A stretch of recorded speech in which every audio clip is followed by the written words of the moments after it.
You can also insert out images that are stored in your Google Drive directly onto your Google Sites. So to do that, you need to go around onto images, and over here you can see select option. So once you go around onto select option, you can click on Google Drive, and by default itself you see all of the pictures that you have stored on your Google Drive itself.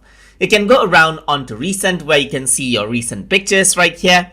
And you can also go to My Drive, and that allows you to go around and then let's say, for example, navigate to the folder where you have your pictures right here, and then select out pictures from over there as well. So over here, in my case, I have pictures on the root folder, as you can see right here.